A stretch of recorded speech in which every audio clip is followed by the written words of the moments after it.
If you fail to understand, then the same incredible terror that's menacing me will strike at you!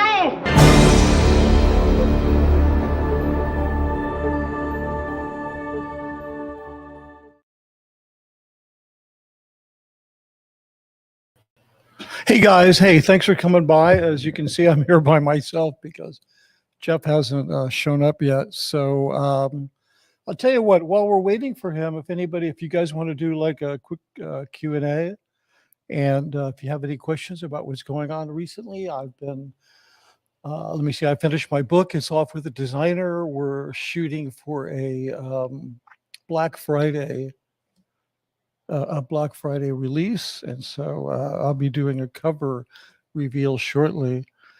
I haven't heard from Jeff though, so I'm a little concerned he might have got his signals crossed, and we might be okay. Hold on, Jeff's just coming in now. Hold on. There we go. And here's my friend. Hey, Jeff. I gotcha. I can't hear you for some reason. You can't hear me? You're not hearing me? Huh. Well, just stick around, folks. You hear me? Yeah, I can hear you fine. I can hear you just fine. Hold on 1 second. Let me just check something. I love technology, you know? How about now, Jeff? Can you hear me now? Hello. For some reason, you're muted, Jeff. Can you check your audio mute?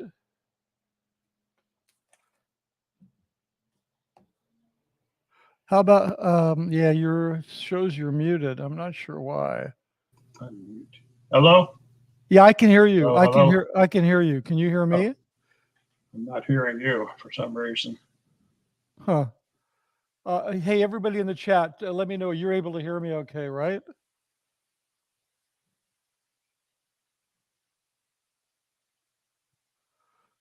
Not sure what's happening. Hello, test. Yeah, according to my,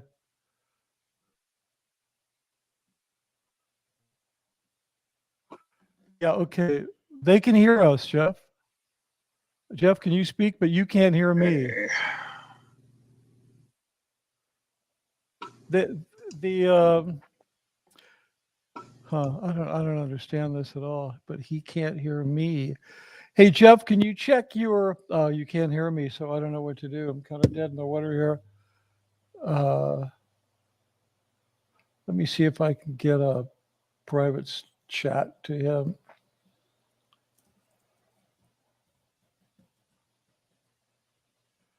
Be patient, folks. This is called live streaming.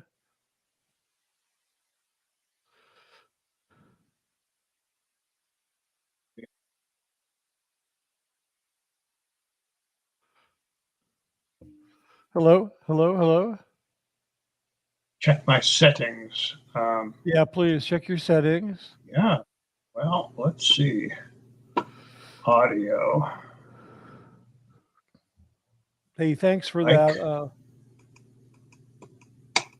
Hey, Joni, thank you very much for the super chat. Good to see you.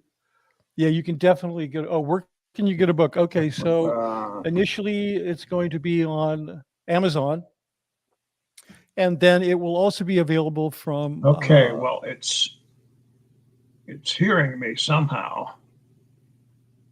StreamYard is hearing me. Yeah, but you're not hearing me. Very strange.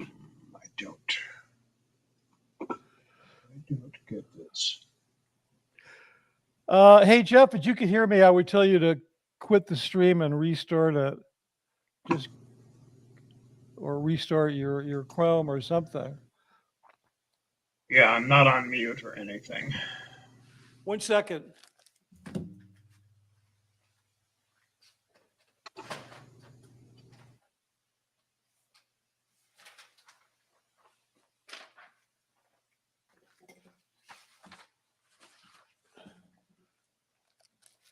Okay.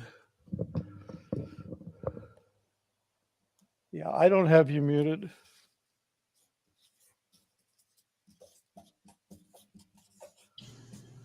here.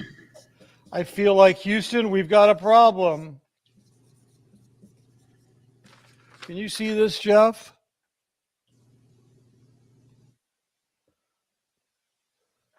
Okay, good. Let's see if that works. Okay, so Joni, you were asking me about my book, and you'll be able to get it on Amazon by Black Friday. It'll also be available on Ingram. So bookstores will be able to order it, and then I'm going to be launching an ad campaign and trying to get it into bookstores because I don't want this message just to be limited to Amazon. Any other questions? That was a great question, by the way, Johnny. This is so bizarre that you can hear both of us, but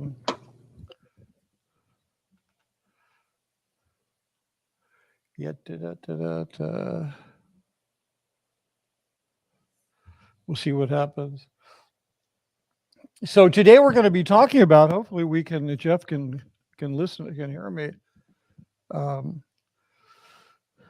Jeff, you need to restart your software.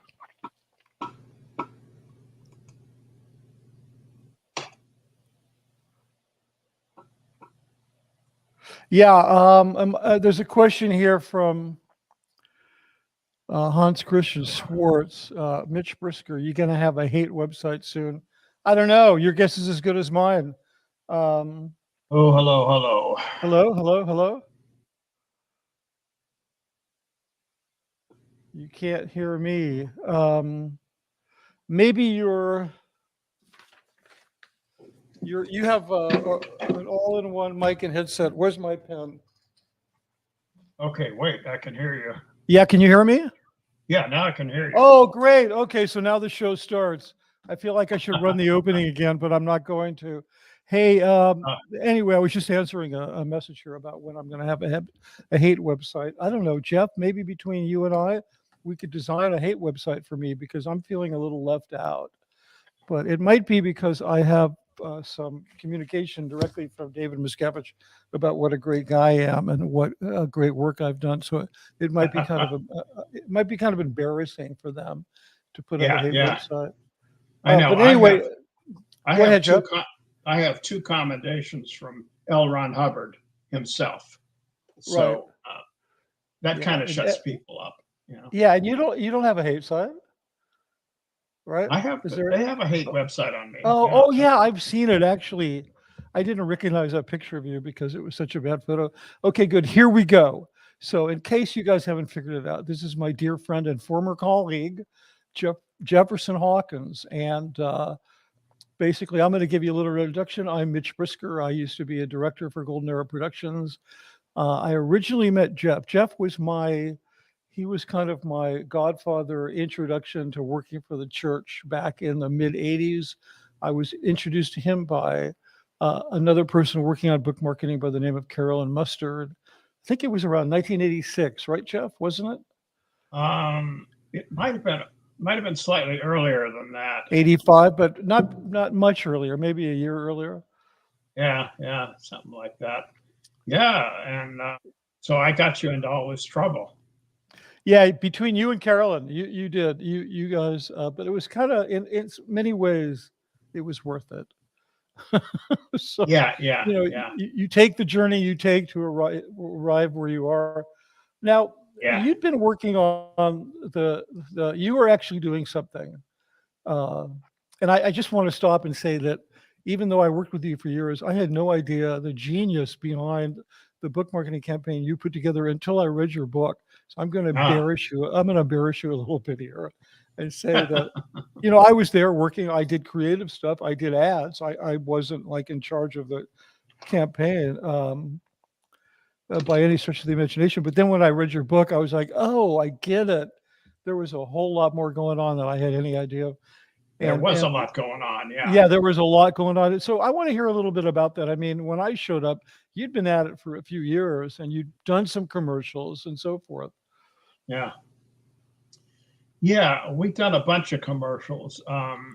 Probably the most successful one in that early period. We had a testimonial ad with John Brody, right, the 49ers quarterback. And that was pretty successful. I mean, that sold a lot of books. Yeah, I remember that ad. John had, let me see, he had like kind of a near career-ending accident, right? Car accident, as I remember. I don't recall that. I mean, Yeah, what and then well, I remember reading an interview with him, and he said he'd had a car accident, and he was afraid he wasn't going to be able to. He was concerned about recovering, and somebody introduced him to Dianetics, and he attributed that to his success. And so, yeah. What I it's remember about John is he couldn't remember lines to save his life. So we drilled him for a couple of hours in the car before we went out. We filmed that in Candlestick Park, you know, and right. I he remember finally the got ad it. very well. Yeah, it was a good ad. Yeah, and so then let me see. When I came in, I guess I was kind of in a sort of second wave because you guys had already launched this, and then you brought in me and a guy named Rick Rogers, who'd been a creative, I think, for Leo Burnett, a Yeah, Scientologist, really good guy, very creative. I don't know who all else he worked for, and then you brought in this media buyer, Jan Gildersleeve. I remember her well, and I think just to set the stage for people, this was in the early days of cable TV. This was when little cable stations all across the country were starting to be purchased by bigger cable stations, and you were kind of getting this brand new, like Wild West territory that nobody had really figured out yet. I mean, this is when infomercials started to happen. But wait, there's more. We started hearing that a lot. People started going to jail for false promises. It was crazy. It was like there was no sheriff. And this media buyer who Jeff had hired, Jan, I guess who was the one that like had this amazing realization that you could start advertising on cable?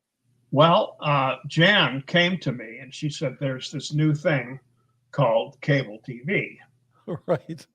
And up to that time, we had been running what we call spot market, which was we would run New York, we'd run Los Angeles, we'd run Boston. We had about maybe 10 markets that we would run the Dianetics ads in. But we had never done a national campaign. We had never done that. We didn't have the money for that because buying national TV was cost prohibitive. It just would have cost millions of dollars that we didn't have in the budget.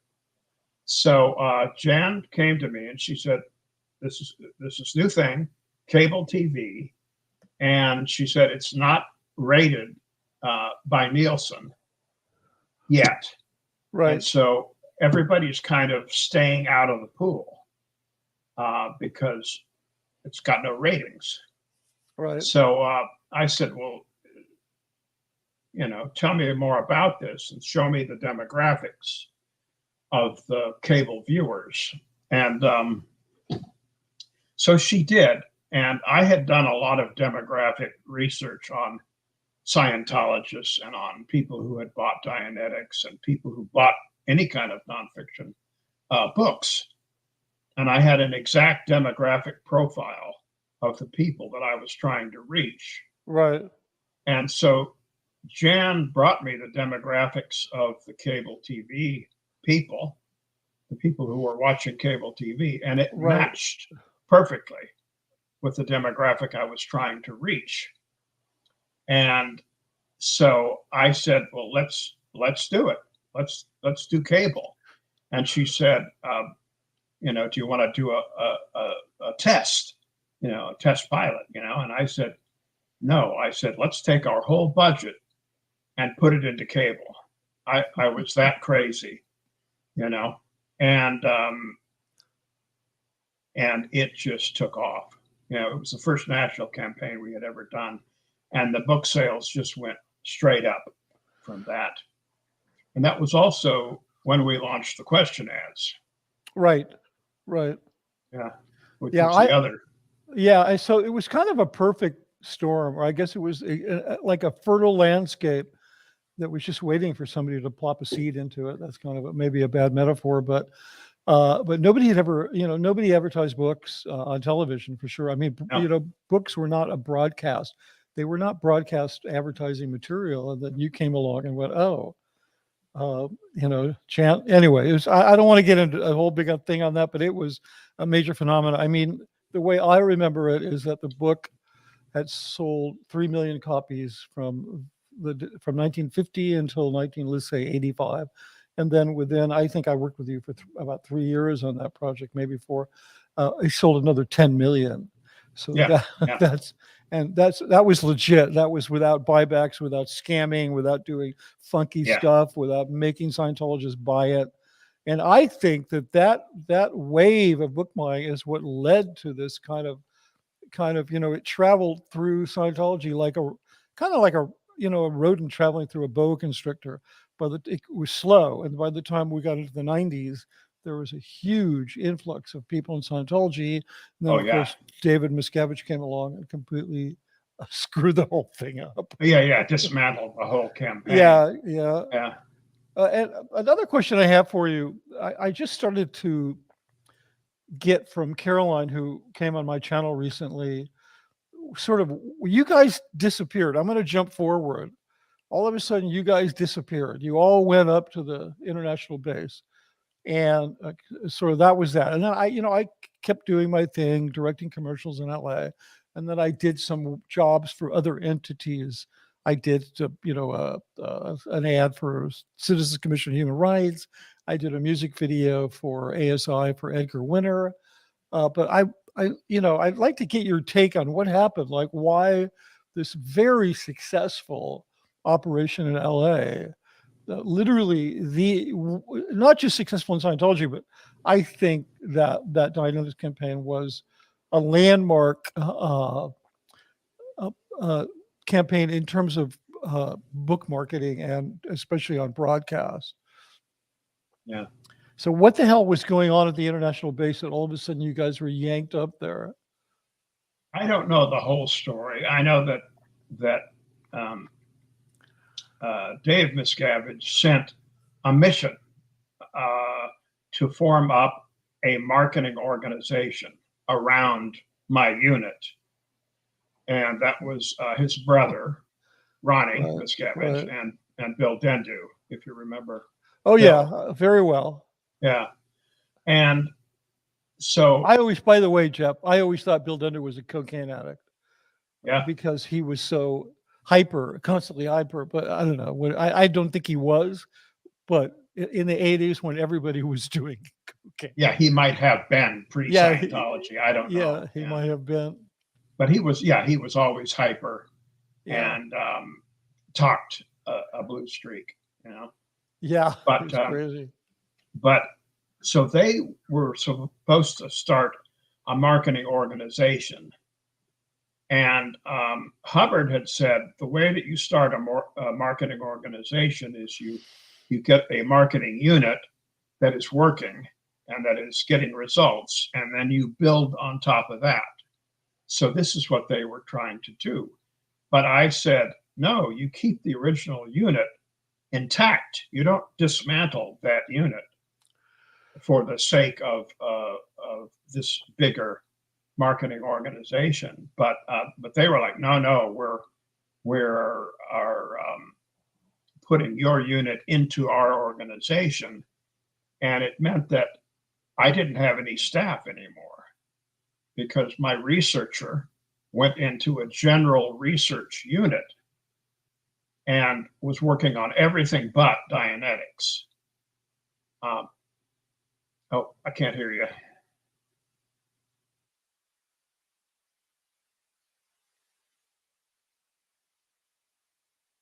I'm not hearing you for some reason.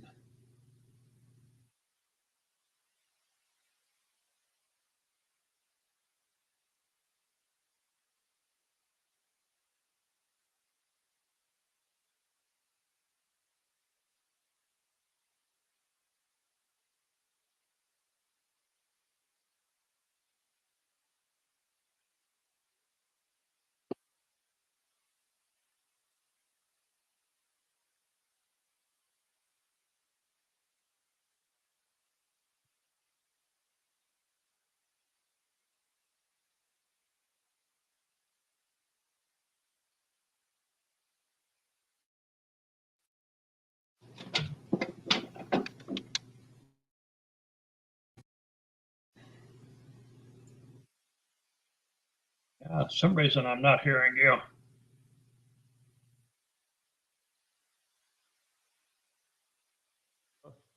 Okay, yeah, sorry about that.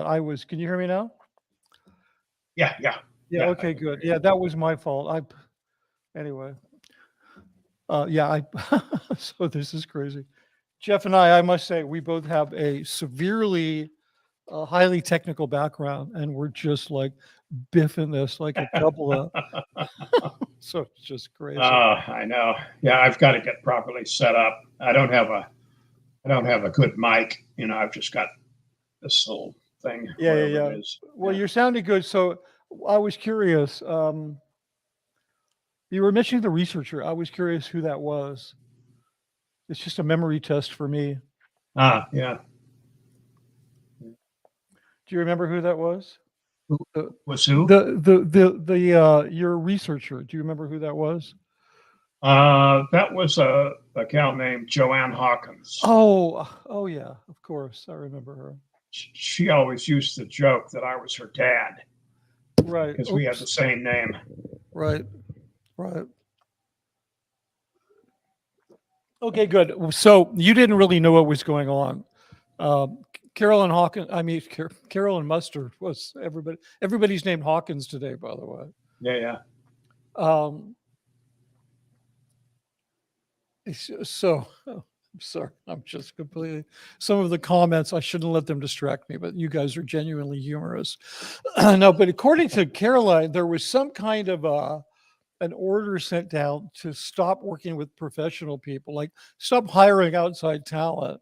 And everybody's going to come up to gold, and everybody's going to be, they're going to, if you need ads, they're going to use the crew and blah, blah, blah.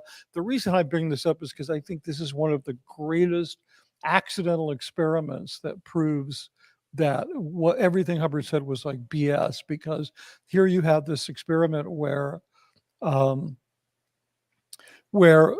all of these people who had been incredibly successful at what they were doing were made to sort of fall into line. According to Caroline, the order was, we're going to make you guys start acting like real Sea Org members. And that just the whole thing was an utter disaster. They weren't able to get films going. They weren't able to get marketing going. So, if anybody wanted to do like a test, like what he said, does that work? That was the test. It was a complete failure. Yeah, exactly. And Miscavige had a lot to do with the dismantling of the Dianetics campaign. Right. Because, it's been said before, but he hates anyone who is more competent than he is. Right. Or smarter or better in any way. And he hated me. He probably hated you. He hates most people, to be honest, because, he hates anybody that's smarter than him, and he's not very smart, Right. Yeah. I'm not about most things. He could put up a good front of intelligence in some areas, but nothing that has anything to do with human interaction. Actually, Jeff, he didn't hate me at all. He actually, right up until the end, considered me a friend, but that was pure manipulation. That was always keep this guy at this certain distance that I could throw at people to defend me, blah, blah, blah. I mean, it was an incredibly complex type of manipulation that when I really started extracting myself through it, it threw me into the worst kind of mental state. It was just unbelievable. And it's interesting, Jeff, the first visual in terms of that I experienced in terms of Miscavige's brutality towards staff, because I'd heard about this stuff. You left, we were friends. Those two things, Jeff Hawkins, being a suppressive and screwing up the Dianetics campaign and all that, and the Jeff Hawkins that I knew, these two things couldn't coexist in the same universe. So you have to put them in two different boxes, and then you have to use all of this mental energy to keep the lid on them. I believe they call that cognitive dissonance, and it's actually is really destructive to your identity to try to hold these things. And one day, many people have heard this story. But these remarks. I have to stop looking at the comments because they're really funny. But one day I rounded a corner on my way to dinner, and there he was, and he had three executives, people you probably know who they are. They're still in. I'm not going to say who they are. And he had them sitting on the 120-degree black cement outside the dining room, and he was screaming at them and looking at me and pointing at them, and then yelling, but not at, just yelling in front of me, to me, that this is the reason you don't have a Dianetics campaign. These three people are the reason you don't have a Dianetics campaign. It was brutal. It was tears coming down, sweat coming down their faces, and it was just, but even so, the beginning of me realizing that everything I'd heard is true was about the Dianetics campaign. So it was like really crazy. And for Miscavige, that's just Wednesday, Yeah, that's just exactly. Oh, exactly. Oh no, that's just Wednesday morning. Yeah, it's not even like, that's just while we're on our way to lunch. Who can we brutalize? And he was doing this in front of everybody, especially doing it in front of me, because everybody made a really concerted effort to sort of keep me isolated from this stuff, because they needed me there. They needed film to be going on. They knew a lot of the stuff they were doing was wrong. And there was never any doubt that Miscavige was right at the middle of all of that. I remember Jeff, not long after I went up there, which was to do a film, he put out, you may remember this, he put out like a memo to everybody that basically said the people at Gold need to raise their tone level. Do you remember that? Like he was the one that was bringing everybody down. Well, yeah. And then he writes this thing saying, hey, you guys are too down. You need to get yourselves up. It's unbelievable. Anyway, so listen, I want to move into the subject for today. We've managed to spend almost a half hour just reminiscing, which is no problem. But the real reason I got you here today is because there is a subject near and dear to my heart that I don't think has ever been publicly discussed.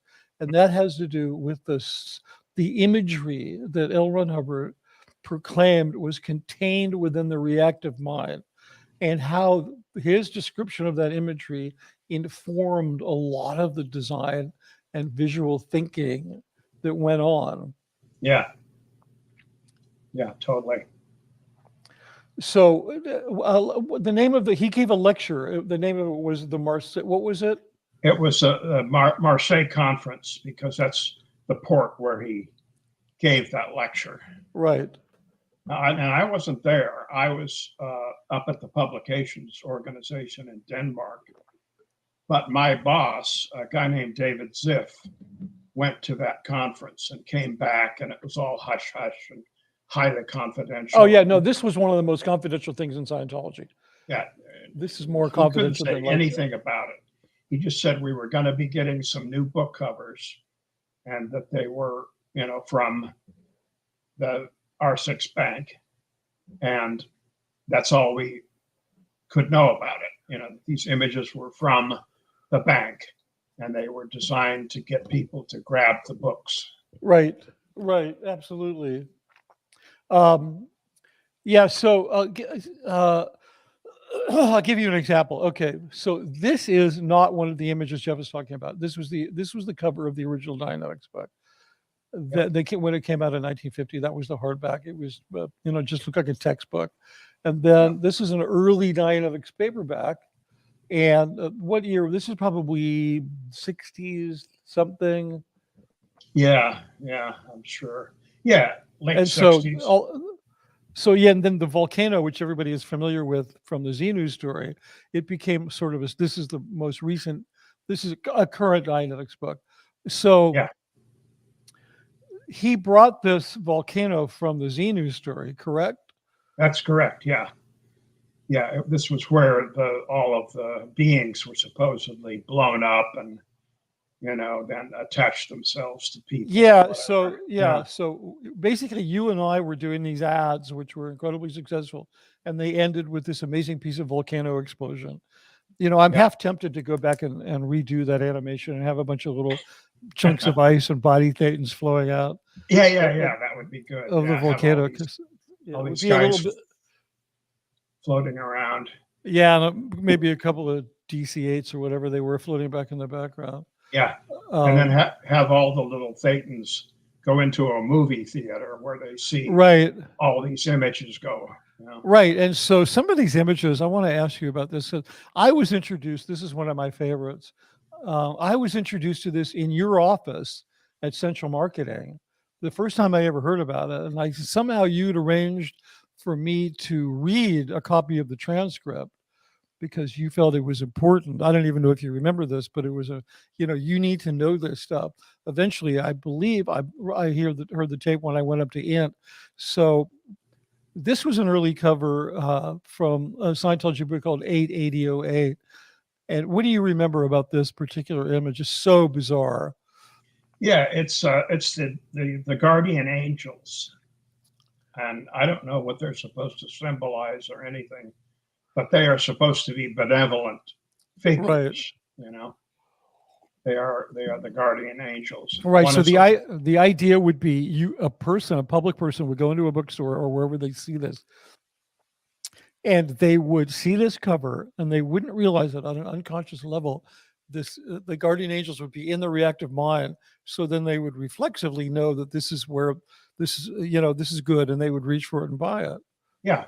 They would say, I have to have this, That was the idea, is that people would look at these images and they would go, I have to possess this. I have to have this, Right. Okay. Listen, I got to grab the battery from my laptop. Okay. I did a stupid thing. Hold on. Yep.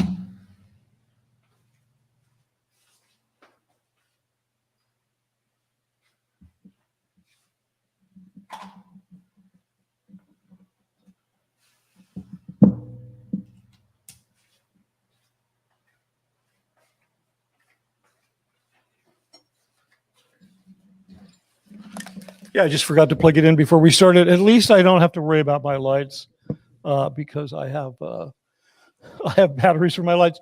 So this is fast. To me, this is fascinating because this is another one of these great examples of Hubbard saying something which is just complete BS, because obviously this never worked, and eventually all these images got abandoned. So, this was another version of the Dianetics book. Now, here's an interesting one. This Dianetics, The Evolution of a Science, was published. I think it was written. I'm getting forgetful on all this, but the original. It was written for a magazine originally. Right. And it was written before the Dianetics book, right? Yeah. Right. And then it got published in a book. So tell us about this cover, this imagery. Yeah, this is the spacemen, and I guess they're loading the captured Thetans onto a spaceship. Oh, no, wait a minute, Jeff. So you're telling me that Xenu he didn't do this? I thought he did this single-handedly. Well, but apparently he had a small army. He had these guys, whoever these guys are. They were working for Xenu. Whoa, these are Xenu's homeboys. Whoa, this is crazy. I hope you guys are getting a good picture of this. You folks, the folks at home. Anyway, but here's go ahead. At one time, the staff of AOLA had to dress like that. Yeah, I was just going to ask you about that because I remember Jeff, our old dear friend Jeff Levin, in his documentary, he has photos of staff at CC, of SeaWorks staff at CC dressed in white jumpsuits with these white helmets. Bit, they were wearing white hard hats. These look more like a kind of a Nazi helmet, like a white. Yeah, it's weird. It's kind of military. Very, very. Yeah. Now, that doesn't look like a DC. What was it? DC-9? What is that? Yeah, no, it just looks like a 1950s film idea of a spaceship. Yeah, I love the loading dock, the stairs going on there. It's like, what the hell is that all about? Okay, so white. So yeah, Norman Odkin referred to them as white supremacists. That would be about right. Okay, so let's move on here. Okay, so I don't. This is not one of the images. That's not one of the images. No, but I just had to put this in here because it's one of the newer books, and the cover is fascinating. because it really looks like a crowd of drowning people or starving Yeah. people It reaching looks their hands. horrible. Yeah. Yeah, this is such a bad piece of art. Okay, so here they are again in another book. This is actually Yeah. another book. And so again, these are the guardian angels. And Yeah. these, by the way, these two books, Scientology 880 and Scientology 88008, I don't even remember the significance. I kind of remember this thing about from zero to infinity. Like there was this concept that in Scientology, when you start out, you are infinitesimally small, and the physical universe is sort of infinite.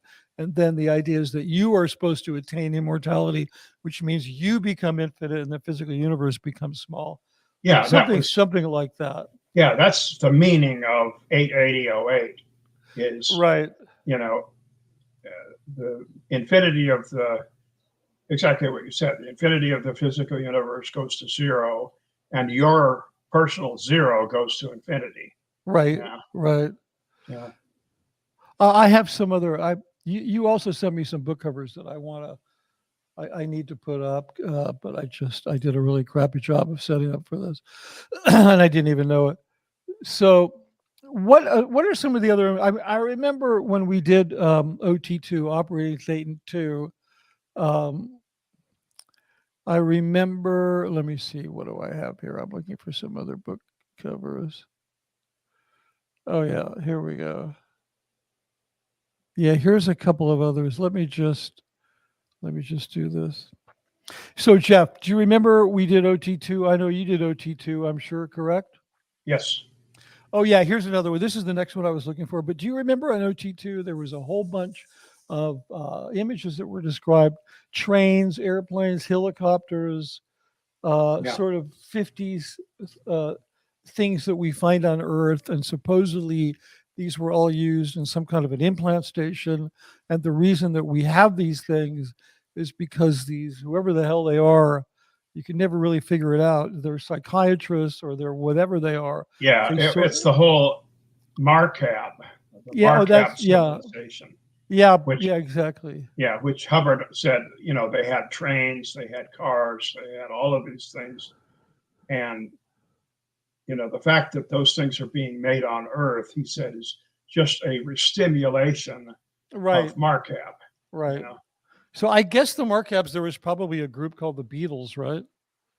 There must have been. Yeah. Yeah. So pretty much anything that was prevalent or popular on Earth was because Hubbard said it was the Marcabs. They were our kind of controlling civilization on a subconscious level that we had no idea about. Yeah. Yeah. And so tell us about. Yeah, go ahead. I'm sorry, Jeff. Yeah, and in the Marcab civilization, the men wore fedora hats. Right. There was always those kind of details floating around. Right. Yeah, exactly. Yeah, this is actually, this person commented. Purple Groovy 69 said that looks like a caveman Scientologist, which is exactly what it is. Yeah. I think this was a course they were doing back then, right? A Scientology course back in the caveman day. So what can you tell us about this cover? I don't think Hubbard ever explained them. He just said they were images from the R6 bank, the implant bank. Yeah, so this one didn't have a specific story. It's just the implication that we were once animalistic and used to eat. I guess it looks like a pretty raw. Yeah.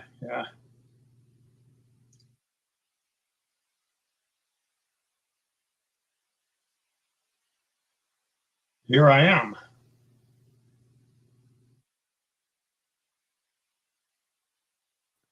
Sorry about that. I bumped myself out of the stream with a trackpad, if that sounds familiar.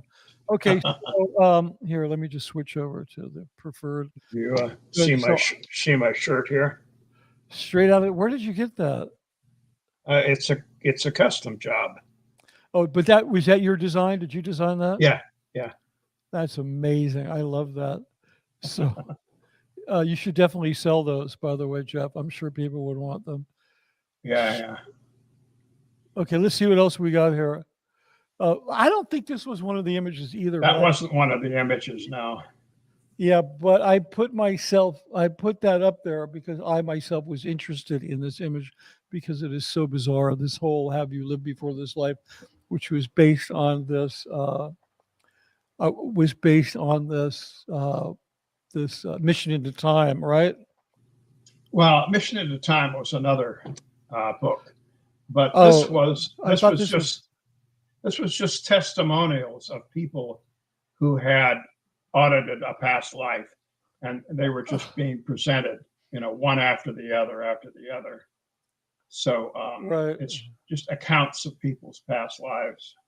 Yeah, and if you people are feeling particularly triggered because we're showing you pictures from your reactive mind, I appreciate your having the confront to stick it out, okay? Because I realize this can't be easy looking at this stuff.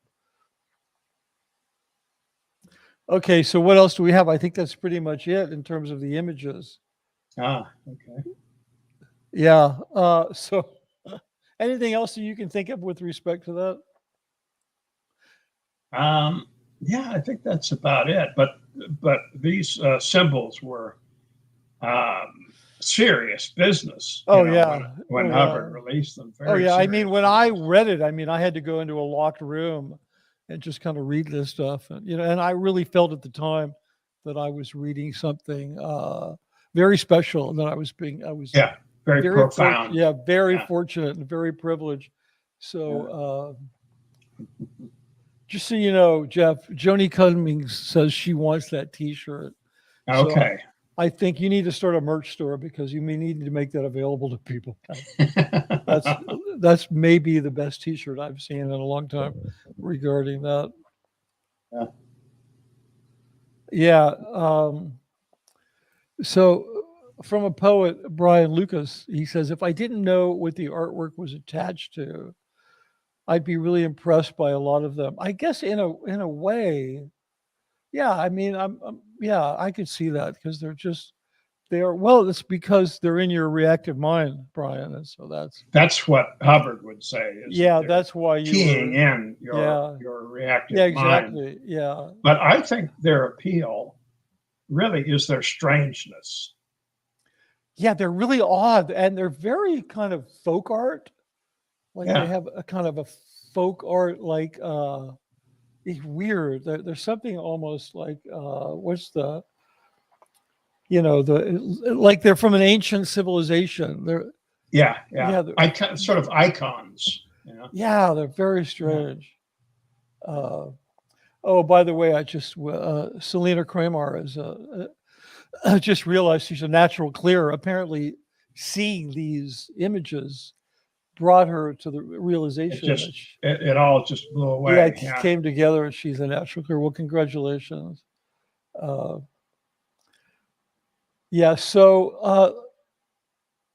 I have to say, let me see. So let's go back to gold because I think we've beaten this to death a little bit. Yeah, okay. Rev Girl says, it reminds her of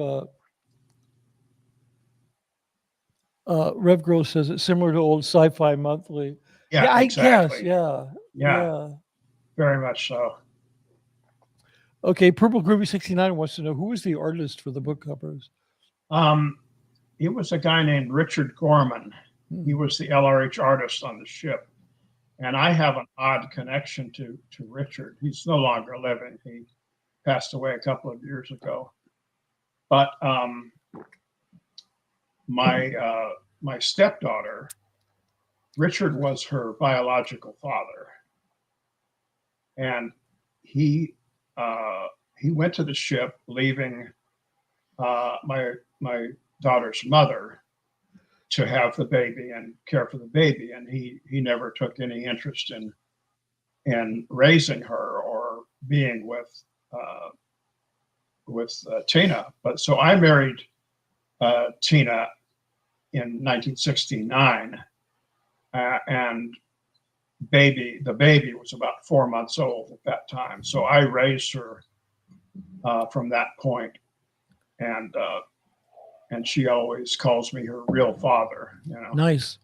But So, she's met Richard. He became a very prominent artist in Canada, and after he left the Sea Org, and she went up to see him when she was in her 30s, and they got along great.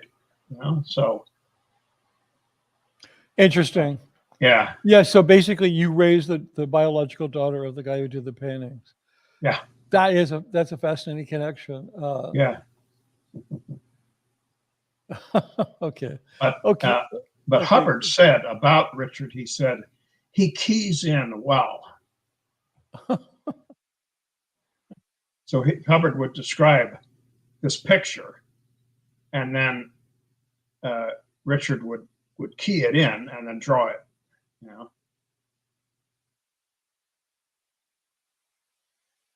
Your audio's off again. Thanks. Sorry about that. So thanks, Jeff. So basically, one of the requirements for being an artist for Hubbard was that you had a good access to your reactive mind, right? You could figure out. Yeah, that's cool. I like that. So here's a question for you, Jeff. This is from Love Food Kitchen. Have you spoken with John Atack? I suspect the two of you would have some fascinating discussions and some great YouTube content. Make a note, Jeff. Yes. John and I will have to do a live sometime.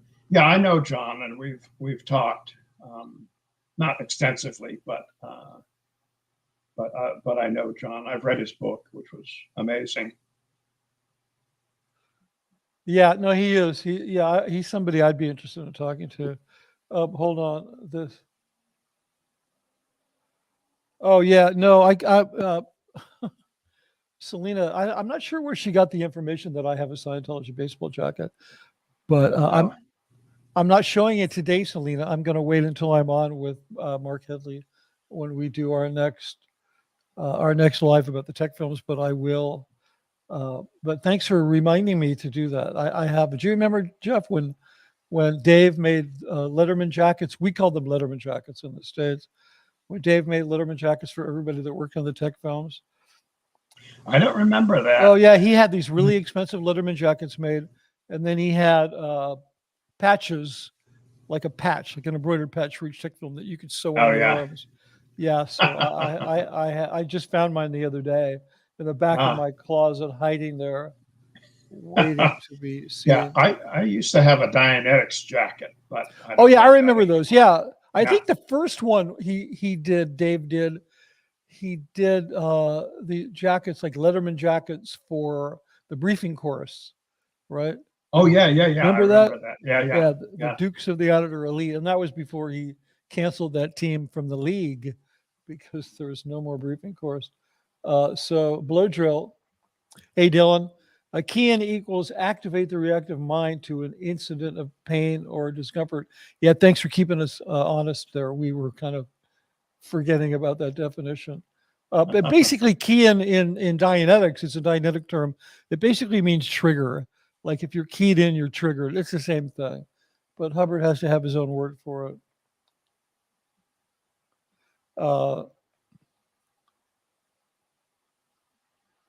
Okay, I think I could do a live stream just from the comments.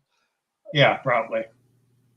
Okay, so Rev Girl says, it's just horrible to imagine a person that would purposely trigger an entire population so he could get rich by offering what he believed to be the only way to become healed. I'm so disappointed.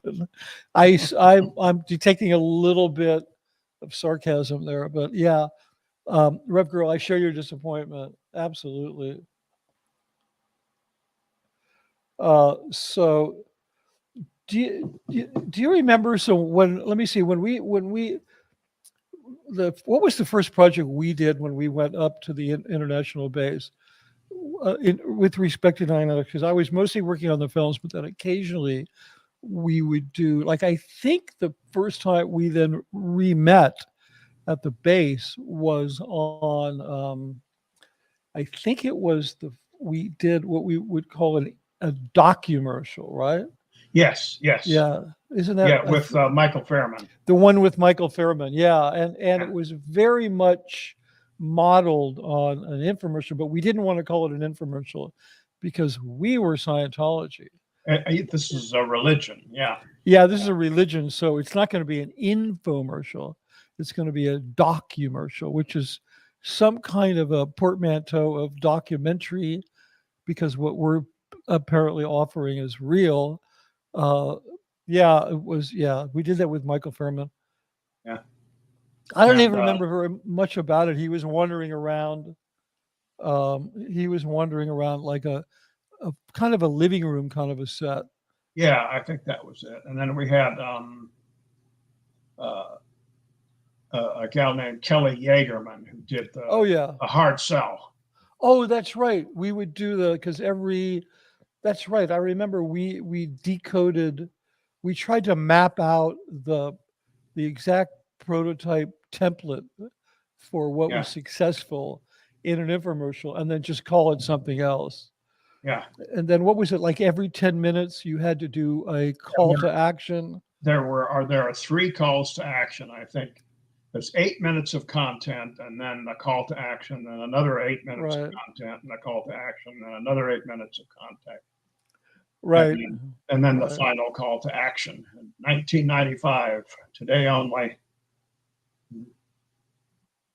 Right, exactly. Was that what it called, 1995? 1995. Well, everything had to cost $19.95. Right, that was a magic number. Yeah, you can't say $20. No, you can't, because that puts it over the limit. Okay, so this is kind of silly, but okay. Somebody wants to know the recipe for my green drink. The basic recipe is almond milk, a non-fat Greek yogurt, a protein powder called Veggie One, and some form of fruit which is good for you. Not fruit, but like berries, like you know what? I'm going to just post it in the show notes. But thanks for asking, because I've been asked. I just have coffee. This is just coffee. Well, I'm chasing it down with some coffee, but I get asked about this drink a lot, not just because I show it off on YouTube, but I've had a number of noted nutritionists mention to me that they themselves want to start doing that. And no, I do not. Step 1, blend it in a DM provided blender. No, I bought my blender. DM provided the juicer, but that's a whole different story. Anyway, but I'm sorry. So we did the infomercial. Now, Jeff, you were there when we did the first kit. Yeah. Right. Yeah. Right. You were there. The first. For those of you that don't know, we had this. Our next big innovation was who came up with the kit? Whose idea was that? Well, I came up with that because the idea was, because I would always get in trouble for anything. I mean, all the time. Right. But in particular, it was, well, you've got this Dianetics campaign, and you're selling, hundreds of thousands of books every week, but where are the people? They're not coming into the orgs. Right. Of course, that was a lie, because they were. And there was a huge boom going on. Well, but I just have to add that you're selling a book that's basically telling people, go get a friend and go into a quiet room and do this. Yeah. So it's supposed to be a do-it-yourself, right? Technology, but nobody knew how to do it. And even after they'd read the book, because the book is so dense and so unreadable that nobody could figure it out.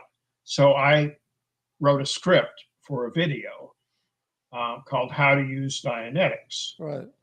And that kind of walked them through step by step, how do you do the book 1 auditing? And so we offered the book, a hardback copy of the book, the video of how to use Dianetics. And we made a video. Don't forget about that. You'd also written a script kind of visually walking people through the procedure, because then we shot that video, edited it, and then that was included, I guess, as a DVD or something. Yeah, that was included. Yeah, and I was just down at the Portland org, and they're still offering that video to people, even though I wrote it, a suppressive person, Yeah, no, but I think the one that they're doing, we redid that thing like 10 times. So, But they're still offering your idea because that was your marketing idea.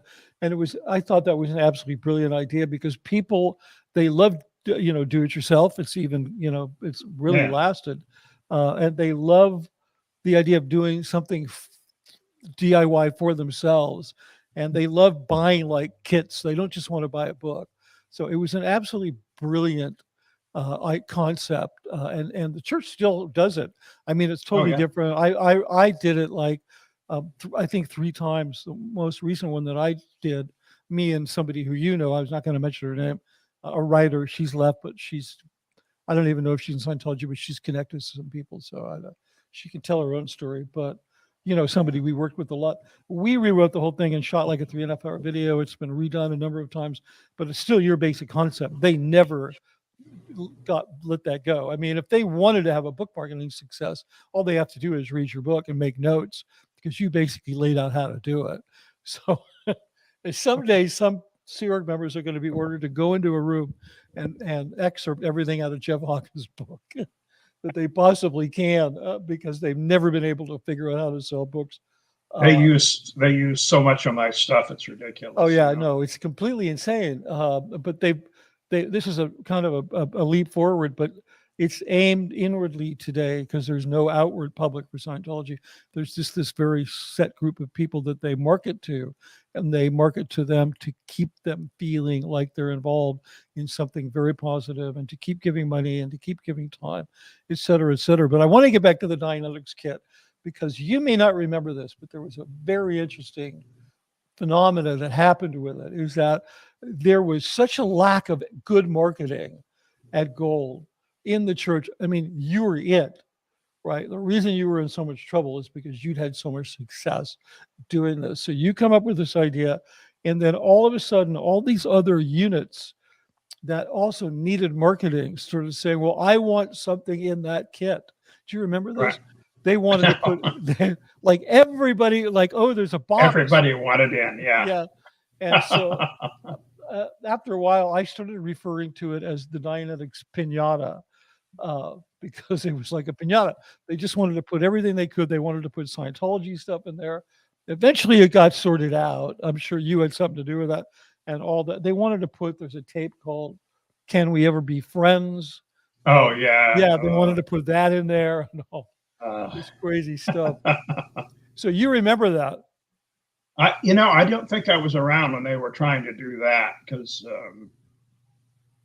I would remember that. Yeah. Well, yeah, I remember having to, that thing went through so many different iterations because I don't think you were there when we did I was unfortunately having to carry on after you left with Dianetics, which was really kind of not a lot of fun. Because, I had no team. I mean, it was like, anyway, that's a whole nother story. But do you remember the command card, we called it? Oh yeah. The little card. Yeah. Yeah. You were there when that was done. Yeah. There was one, it was a pocket size. So just so you guys know out there, Dianetics is referred to as a procedure. It's a series of steps that you go through. I don't remember how many steps, but it's very easy to do. It's a kind of, if you wanted to relate it to a form of therapy, it would be a little bit like, what's it called? When you confront the thing that's bothering you, it's kind of a weird ripoff of some other types of actual real therapy. It's a very bizarre. So you do a thing where, you ask the person to locate a time of pain or unconsciousness, and you tell them to close their eyes, and then you tell them to, go back and find this moment of pain and consciousness, and then tell you when they found it, and then come, walk through it, telling you what's happening as though it's happening right now, blah, blah, blah.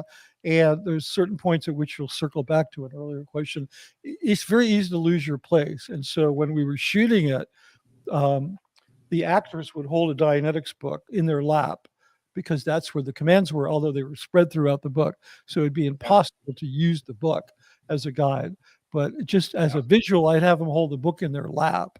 And because they could never remember the commands, we started writing them on a piece of paper and putting them in the book so they could look down at the book and then look up. But they're just really, it's a cheat sheet. And then so somebody said, oh, we should print that up. Yeah. It was just this random thing. And then I guess it was Ronnie Miscavige who released it. I remember the event. We had the pocket-sized one, and the big release note, the thing that was supposedly up on the whiteboard, was that you could fit it in your wallet. Do you remember that, Jeff? It was wallet size, so you could carry the Dianetics commands around with you in your wallet. Yeah, in your wallet, and that if you needed to, if you were sitting on a bus stop and the person next to you, he literally said that you could give a Dianetics session on a bus stop. Okay, now he would never do that, but the audience, which no one would ever do. Yeah, pull it out and go, okay, we're going to do a session right here because I can see you're upset or whatever, and I can help you. But the audience was absolutely crazy when they heard this idea that Dianetics had been simplified and made accessible to the point where you could give a session on a bus bench. One of my more favorite moments. Yeah. So just a little reminder, if any of you guys have a question, just put question on the front of it. So yeah, and I guess that was pretty much it, because do you remember what the last Dianetics project that you worked on was before you fortunately were able to get out of there? I mean, at the time that I left, I was working on the basics, all of those lectures, lecture sets. I was writing all of the copy for the inserts that would go with the lectures. Right. We made that big chart of all the books and lectures. Right. All that. That was what I was working on before I left. Right. Oh, okay. Hey, Selena, thanks. The word that I was looking for was exposure therapy. That's exposure therapy. Yeah. There was actually another therapy based on exposure therapy, which was actually popular back in the day when Dianetics came out, which I'm sure Hubbard had sort of borrowed. Yeah. Well, a lot of it is just talk therapy, basically, like directly from Freud. Just talk about what's bothering you. Yeah, exactly. Well, except it was guided. Joni Cummings has a question. What was the strangest thing you ever had filmed? Well, I don't know. It was all pretty strange. I think the strangest thing, not that long after you left, a few years after you left, we tried to do another, quote unquote, Dianetics documentary starring a then unknown, very new Scientologist by the name of Grant Cardone. Who has since, really? Yeah. Little known fact, because we never released it. Grant, as many of you know, has since become famous as the internet's fake billionaire. And so Grant had just gotten into Scientology, and he originally got into Scientology via Dianetics in San Diego, sold his house in on the beach in La Jolla for many millions of dollars, and then moved into the Manor.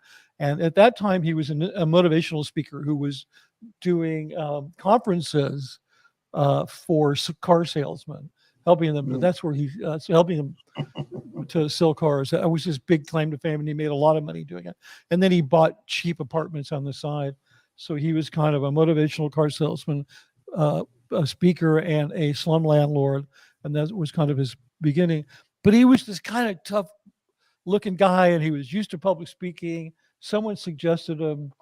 And so I said, well, give me a videotape. We got a videotape. And nobody could stand the guy. I mean, I look at it, I'm like, Jesus, this is horrible. And I said it to Miscavige, and he was like, well, if you think it's okay, then I'm okay with it. So it was like, he sort of got elected to the job the way Adolf Hitler won by like 50% vote. It was just sort of a de facto thing. Somehow Grant ended up with the thing. The whole thing was a complete disaster. It was never released, except the whole entire thing was used in other videos. It was just the stuff with Grant. We kind of took it out and tossed it.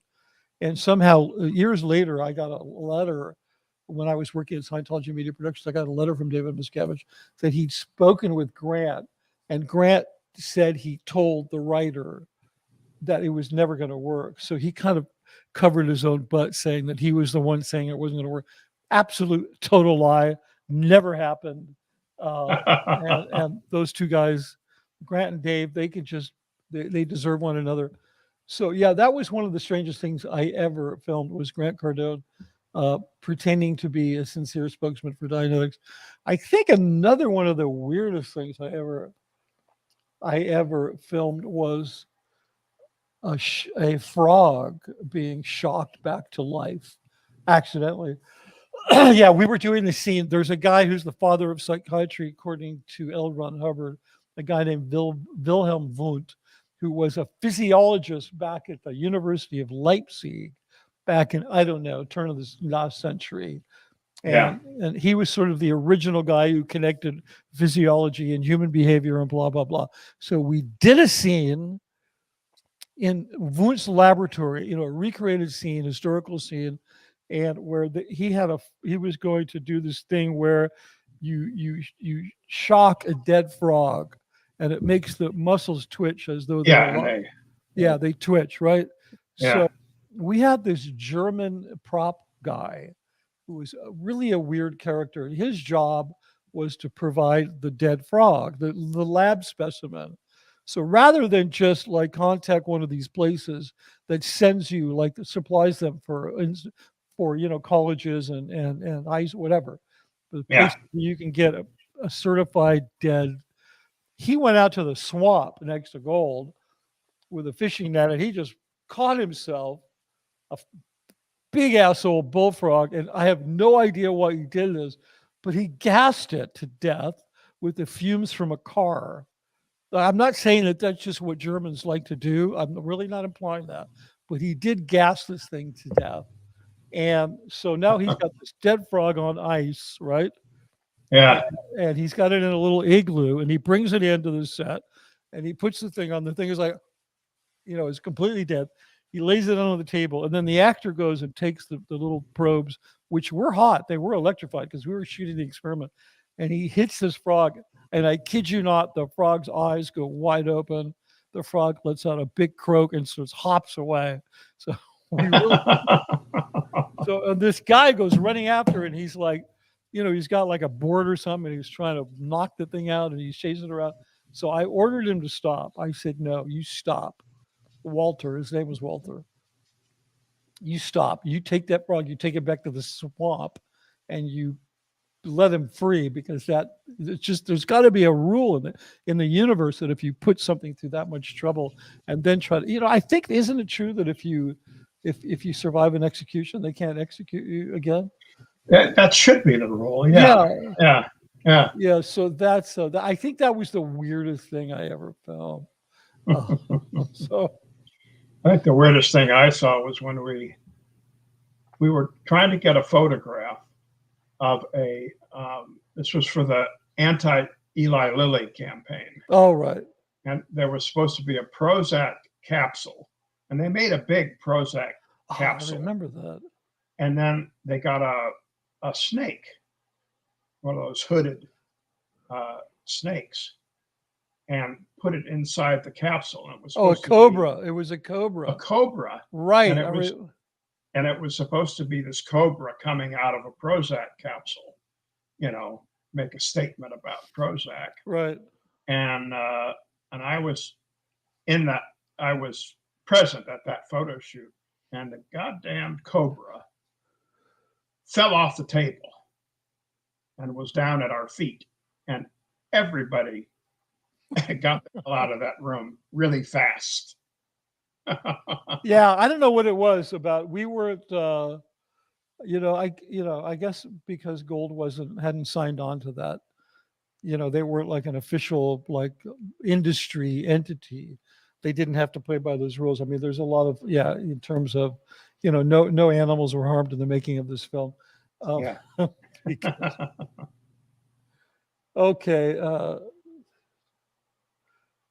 Well, okay. So we got a little historical fact fill in from Steve Breton. It isn't. A guy survived the electric chair and his lawyers tried to argue that he'd been executed. The judge disagrees. He was executed successfully about a week later. Okay, well, it's a rule on my set that if anything comes to life, back to life, that includes actors, then they You just leave it alone. yeah, you leave them alone, man. You put it back. So we actually finished that scene another day because I refused to have anything to do with hurting that frog again. So I know it's been through a lot. yeah. So other than that, I don't really know. So if you guys don't have any more questions, I think we're going to bring this to an end.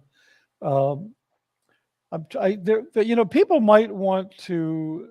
They might want to hear. I know people are very interested about the culture at Gold and life at Gold, and I know, you were there during the real formative.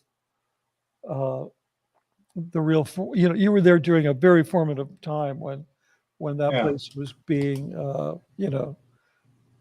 kind of set up by Miscavige. So if there's anything you want to mention about that.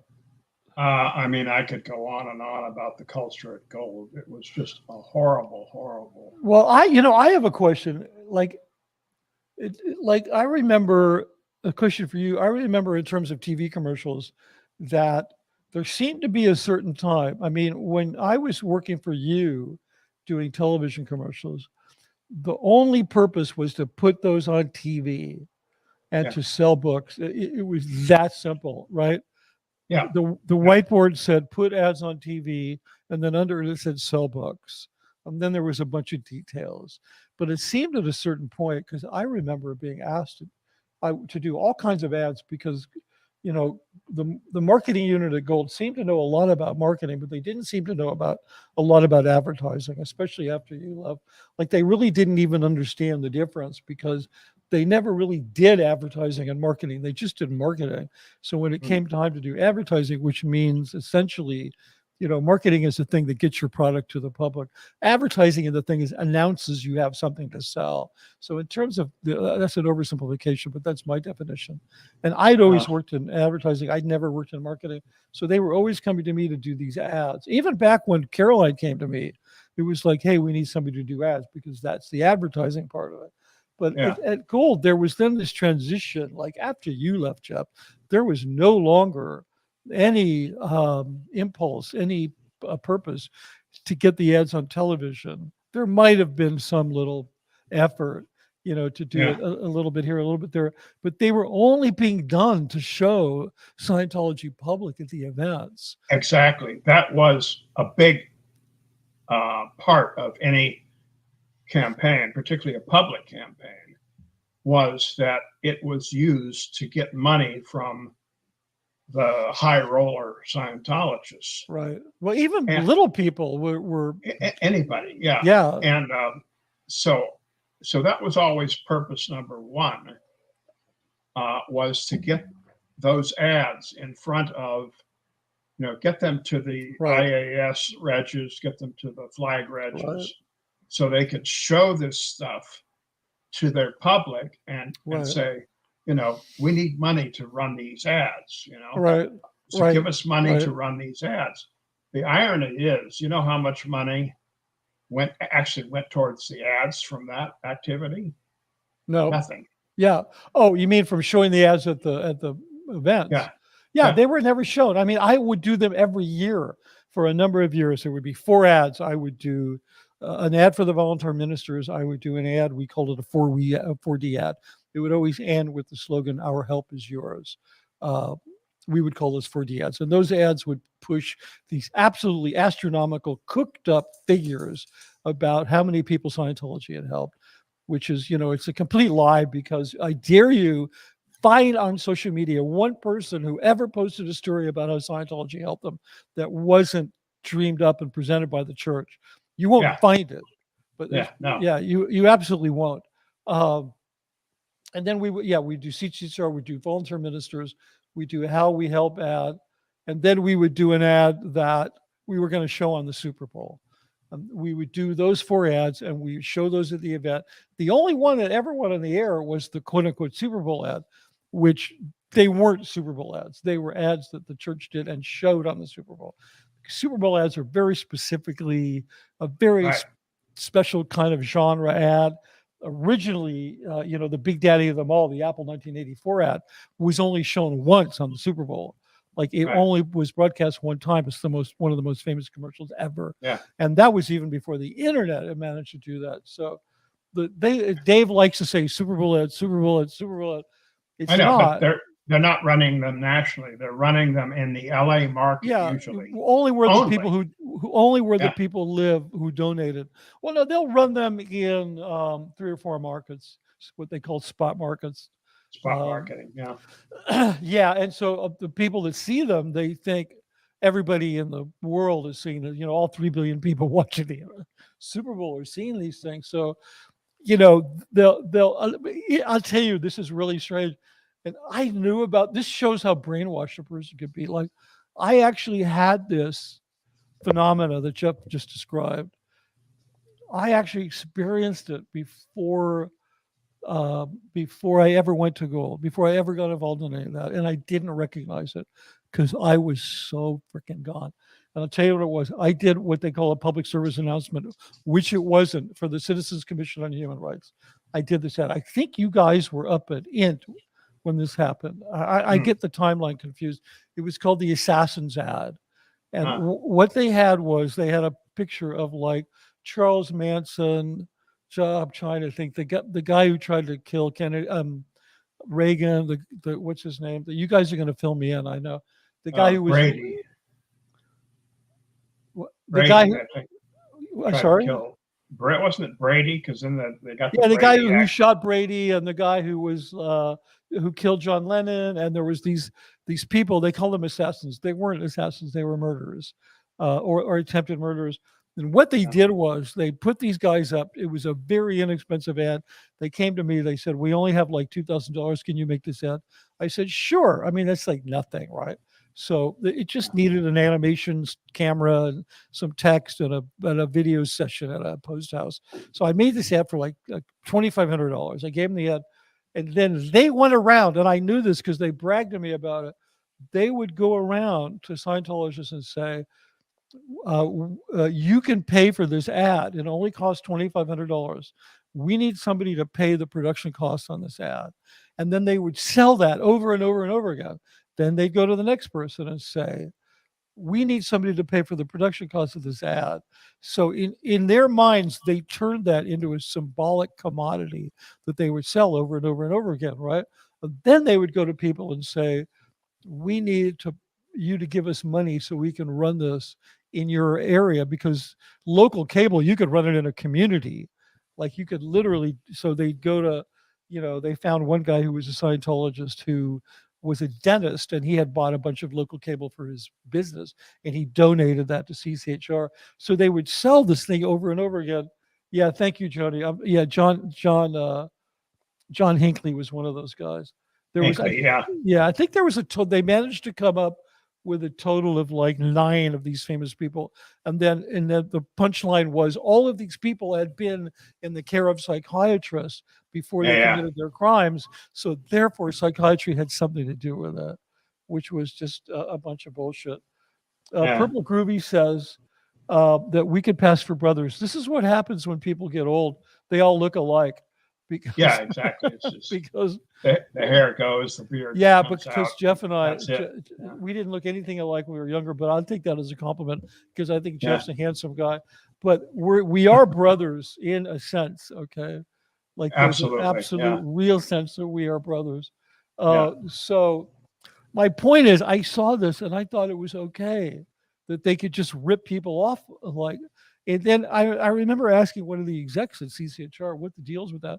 And she just like said, well, you can't just ask people for money. You have to sell them something. So it doesn't, that's how it works in Scientology. It's like, smoke and mirrors. Or smoking something. Well, actually they're smoking mirrors is what they're doing, Jeff. I think they're grinding mirrors up and smoking them. So that was that change that happened when all of a sudden it became internal was amazing, because I remember I would write these ads and I was always used to working on something that was for a particular public, right? Like even before I worked before I worked for the church, I'd worked in advertising. You always knew who it was that you were working for, right? You had some sense, but Yeah. like it was so easy to do these ads because you were just doing them for people at a Scientology event.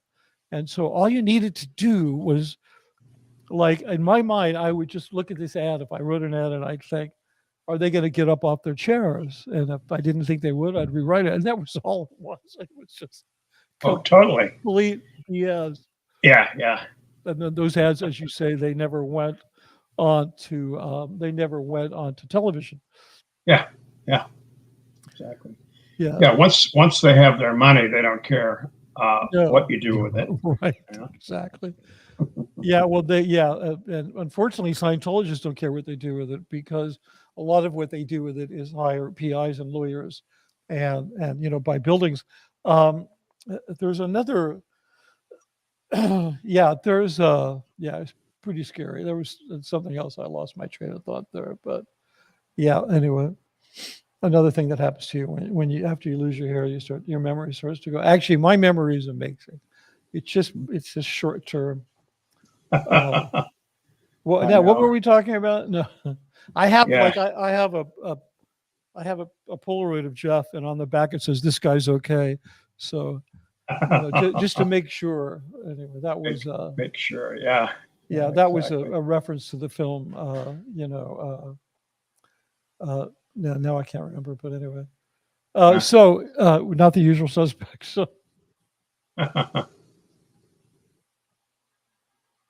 What is this? Okay. Okay, sorry, I was just reviewing some of these chats. Comments, yeah. Yeah, okay, so I guess we're just pretty good. I think we can wrap this up. So, so if you guys don't have any last questions, we're going to bring this to a controlled landing. I really want to thank Jeff for read Jeff's book, by the way. Oh, and Jeff doesn't have a channel, but I guess we have a couple of, by the way, I've read this book, and I got to tell you, I should probably mention that when I was finally ready to cut ties with Scientology, because it's actually something that happens in slow motion, Jeff was actually the first person that I called. Jeff represents the reason why the church hates Facebook. Okay. Because and anything on the internet, yeah. Yeah. Oh, yeah. I've personally heard David Miscavige ranting about the internet. His biggest problem with the internet, Jeff, that he told me personally, is that anybody can say whatever they want with impunity. Now, I believe that's called your First Amendment right. Yeah, that's called freedom of speech. Yeah. Yeah, that's called freedom of speech. So basically, this man hates freedom of speech. Nonetheless, Jeff had sent me a friend request. He had reached out to me on Facebook maybe a couple of years before I left, and I sort of put a pin in it, right? And I sort of had it in my mind. Okay, so when I finally left, I said, I'm going to call Jeff because I want to say hi, because he's one of my oldest friends in Scientology, and I need Mike Rinder's number. So yeah, exactly. So I called Jeff. He put me in touch with Mike, and then whatever, we started talking. And it took a while before I was ready to actually start speaking out. But Jeff has thanks to Facebook, I was able to contact Jeff. Hold on a second. We got some. No, I think we're good. No, hold on. Here's another one from Rev Girl. Question: what of the cross and triangle? Do they trigger anything? Well, they trigger lawsuits if you try to use them. So yeah, true. Yeah, because those aren't part of the symbology. No, those are, but they're still symbols that are meant to trick you into thinking that the Dianetics and Scientology have some substance, because all substantial beliefs and so forth, they have their iconography and their imagery and all that kind of stuff. You don't believe me? Look at the dollar bill. But here is one. I should probably read these. Hey, Alex. Question: what was the symbol for love, empathy, or compassion? Wait, there isn't one. because Scientology is void of those things. Absolutely. Very true. Yeah, this is the symbol for compassion in Scientology. Okay. Yeah, I don't know. They don't do visual censorship yet. So we're okay with that. Yeah, thanks for that, Alex. No, you're absolutely right. Those things are completely missing, but that's a different discussion. Totally. So again, read Jeff's book. He was kind enough. Well, I used to have it right here next to my desk, but I don't. Jeff was kind enough to send me an autographed copy, and when I read it, some of it was like not for me because I was there and I went through, but there was so much stuff in it that I didn't know that was going on about stuff that I was just like mind blown. So it's really a good book. I highly recommend that you read it. Okay, no, Alex, that wasn't. That was a bit. Yeah, it was a little salty, but that's okay. You're allowed to be salty. You have to watch what you say on the YouTube, because you might earn yourself a new nickname, right? Like you might from here on out be known as Salty Alex. Okay, guys, so we're going to say goodbye to Jeff. Hey, Jeff, thank you so much for joining me today. Happy to do it. And anytime you want to have another discussion, just let me know. Yeah, well, there's definitely other things that I want to talk about. So if you don't mind, I'm getting messages from my computer. Okay. If you don't mind, just stick around for a minute because I want to go over some ideas with you after we're done. In the meantime, thank you everybody who tuned in and watched to the end. And don't forget to like, because it really helps. And for those of you who watch on the replay, I really appreciate it. So everybody take care.